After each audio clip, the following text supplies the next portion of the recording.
Jemaah yang dimuliakan Allah, mungkin ketika kita melakukan hari raya Idul Adha ini, salah seorang di antara kita teringat terbayang wajah seseorang yang melekat pada hatinya, tetapi orang tersebut tidak hadir ketika kita merayakan hari raya Idul Adha. Karena kita lahir di dunia ini bukan tanpa sebab. Kita lahir di dunia ini karena jasa kedua orang tua kita. Kita menumpang 9 bulan 10 hari di rahim ibu kita. Andai kata ibu kita ada di samping, di dekat dengan kita, maka dapatlah kita cium tangannya.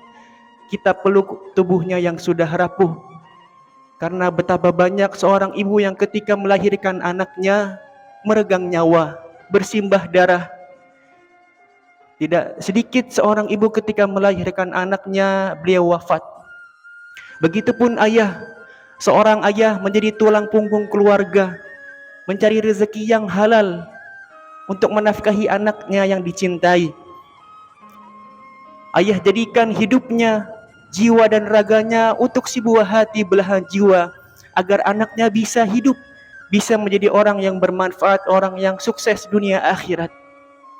Andai kata ayah dan ibu kita berada di samping kita, dapatlah kita cium dan kita peluk, kita ucapkan terima kasih sebagai tanda rasa sayang, rasa cinta anak kepada kedua orang tua. Tapi sangat disayangkan mungkin sebagian kita ayah dan ibunya sudah wafat. Hanya doa yang kita bisa ucapkan kepada mereka. Rabbighfirli wali walidayya.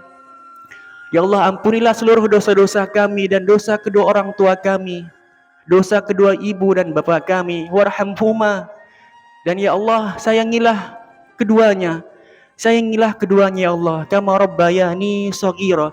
Seperti mereka memberikan kasih sayangnya, cium dan peluknya kepada kami ketika kami waktu masih kecil. Amin ya rabbal alamin.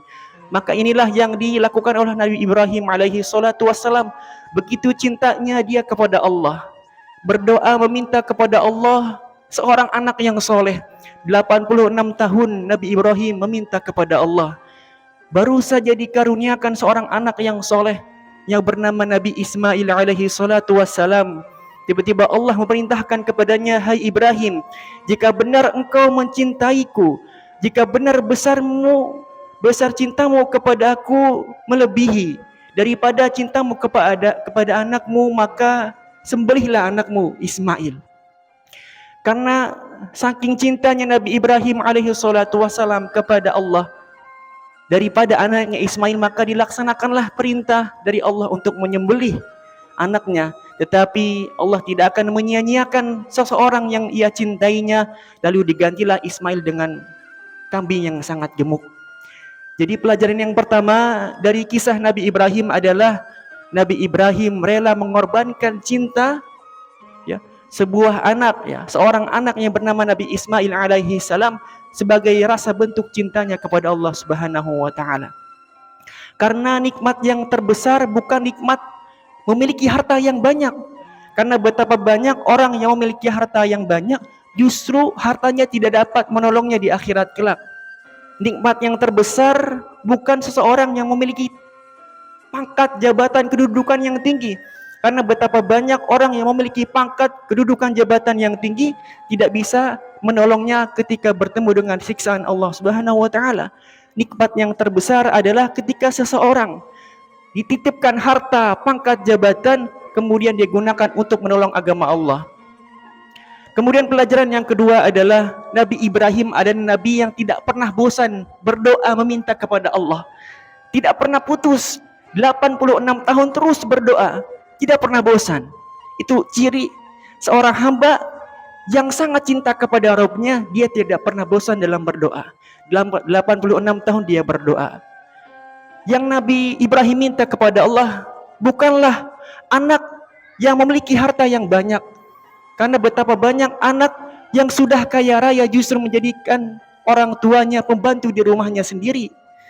Betapa banyak anak yang sudah memiliki tingkat jabatan, ya, jabatan yang tinggi, kedudukan, berpangkat, tetapi dia durhaka kepada kedua orang tuanya.